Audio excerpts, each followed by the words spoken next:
grave. Oh no, a lantern, slaughtered youth. For here lies Juliet, and her beauty makes this vault of feasting presence full of light. Death, liest thou there, by a dead man interred?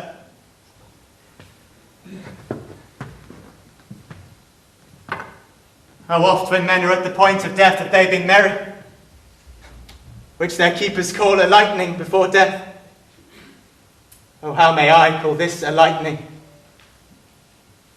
Oh, my love, my wife, death that hath sucked the honey of thy breath, that had no power yet upon thy beauty. Thou art not conquered. Beauty's ensign yet is crimson in thy lips and in thy cheeks, and death's pale flag is not advanced there. Tybalt, liest thou there in thy bloody sheet? Oh, what more favour can I do to thee than with that hand that cuts thy youth in twain to sunder his that was thine enemy? Forgive me, cousin. Oh, dear Juliet, why art thou yet so fair? Shall I believe that unsubstantial death is amorous, and that the lean abhorred monster keeps thee here in dark to be his paramour? For fear of that I still will stay with thee, and never from this palace of dim night depart again. Here will I remain with worms that are thy chambermaids. Oh, here will I set up my everlasting rest, and shake the yoke of inauspicious stars from this world-wearied flesh. Eyes, look your last. Arms, take your last embrace. And lips, O you the doors of breath, seal with a righteous kiss a dateless bargain to engrossing death. Come, bitter conduct, come, unsavoury guide. Thou desperate pilot, now at once run on the dashing rocks thy seasick weary bark. Here's to my love.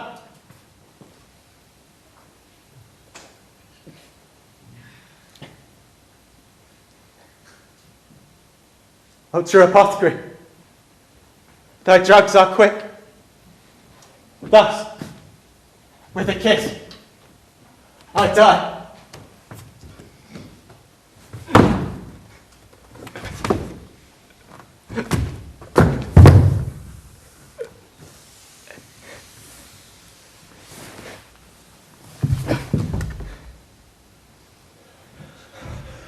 St. Francis be my speed! How oft tonight have my old feet stumbled at graves? Who's there?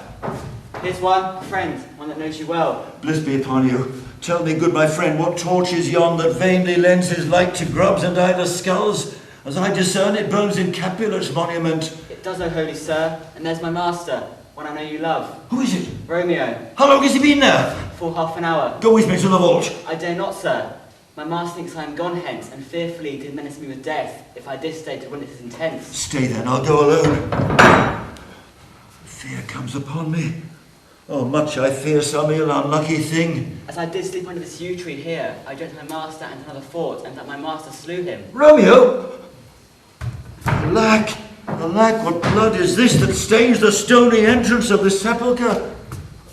What means this masterless and gory sword to lie discoloured by this place of peace? Romeo! Oh, pale. Who else? But Paris too, and steeped in blood! Oh, what an unkind hour is guilty of this lamentable chance! The lady stirs. Oh, comfortable friar, where is my lord? I do remember well where I should be, and there I am. Where is my Romeo? I hear some noise. Lady, come from this nest of death, contagion and unnatural sleep. A greater power than we can contradict has thwarted our intents. Come away. Thy husband to thy bosom, there lies Dead. And Paris too. Come dispose of thee among a sisterhood of holy nuns. Stay not to question, for the watch is coming. Come, go, good Juliet. I dare no longer stay. Don't get thee gone from, I'm not away. What's here? A cup closed in my true love's hand. Poison I'd see hath been his timeless end. Oh, Gel, drunk all and left no friendly drop to help me after. I will kiss thy lips. Haply some poison yet doth hang on to make me die with a restorative. Thy lips are warm. Lead, boy, which way? Yea, noise? Then I'll be brief. Oh, happy dagger, this is thy sheath. There rust, and let me die.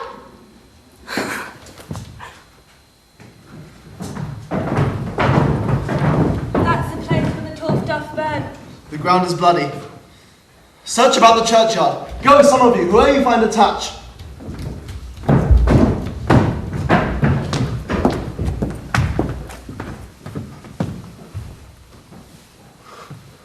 Pitiful sight! Here lies the county slain.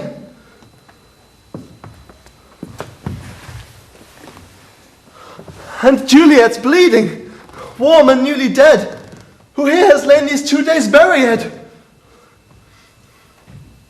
Go. Tell the prince. Run to the Capulets. Raise up the Montagues. Some other such. We see the ground whereon these woes do lie, but the true ground of all these piteous woes we cannot without circumstance descry. Here is Romeo's man. We found him in the churchyard. Hold him in safety till the prince come hither. Here is a friar that trembles, sighs, and weeps.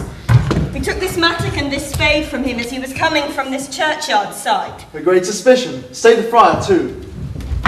What misadventure is so early up that calls our person from our morning's rest? What should it be that they so shriek abroad? The people in the street cry Romeo, some Juliet and some Paris, and all run with open outcry towards our monument. What fear is this which startles in our ears?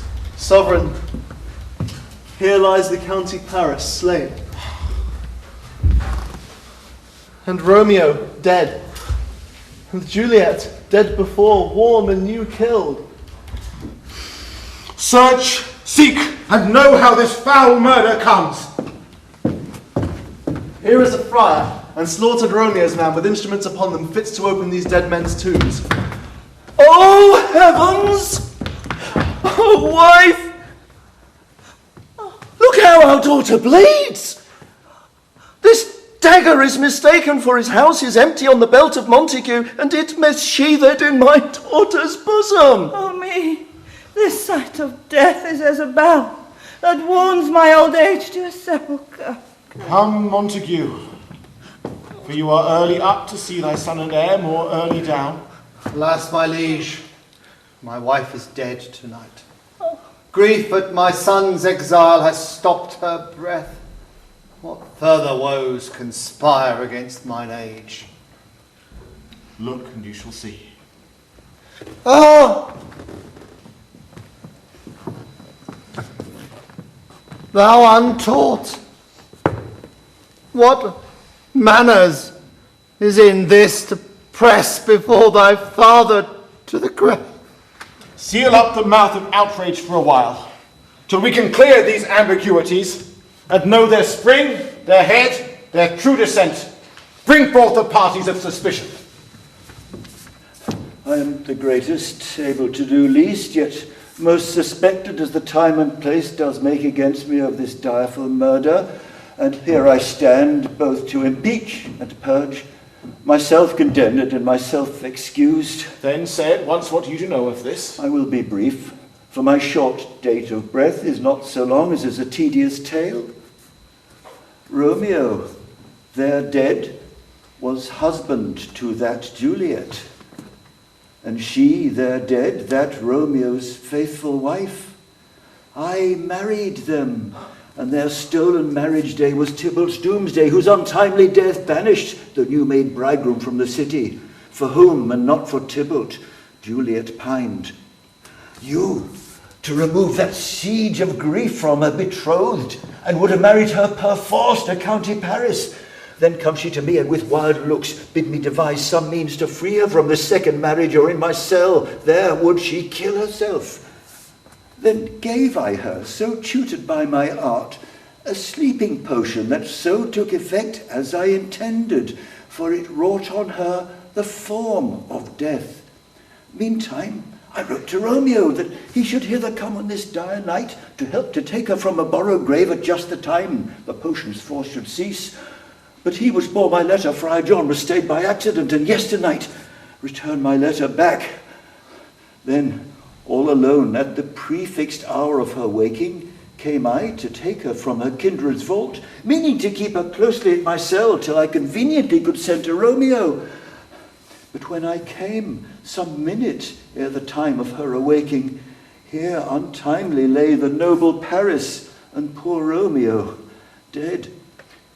She wakes, and I entreated her, come forth and bear this work of heaven with patience. But then a noise did scare me from the tomb, and she, too desperate, would not go with me, but as it seems did violence on herself. All this I know, and to the marriage her nurse is privy. And if aught in this miscarried through my fault, let my old life be sacrificed, some are before his time, unto the rigour of severest law. We still have known thee for a holy man. Where's Romeo's man? What can he say in this? I brought my master news of Juliet's death, and then in post he came from Mantua to this same place, to this same monument. This letter he early bid me give his father, and threatened me with death. Going in the vault, I departed not, and left him there. Give me the letter, I will look on it. Where is the Countess page who raised the watch? Here, sire, at your pleasure. Sirrah, why came your master to this place? He came with flowers to strew his lady's grave, and bid me stand aloof, and so I did. And on comes the light over the tomb, and by my master drew on him, and then I ran away to call the watch. This letter does make good the friar's words. Their course of love, the tidings of her death. And here he writes that he did buy a poison of a poor apothecary, and therewithal came to this vault to die and lie with Juliet. Where be these enemies? Capulet, Montague, see what a scourge is laid upon your hates. Dear heaven finds ways to kill your joys with love. And I, for winking at your discords too, have lost a brace of kinsmen.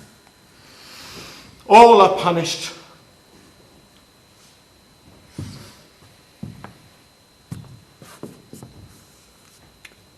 O brother Montague, give me thy hand.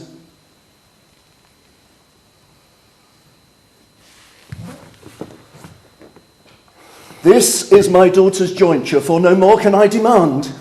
I can give you more. For I will raise a statue in pure gold, that while Verona by that name is known, there shall no figure at such rate be set as that of true and faithful Juliet. As rich shall Romeo's by his ladies lie. Poor sacrifices of our enmity. A glooming peace this morning with it brings. The sun for sorrow will not show his head. Go hence to have more talk of these sad things. Some shall be pardoned, and some punished. For never was a story of more woe than this of Juliet and her Romeo.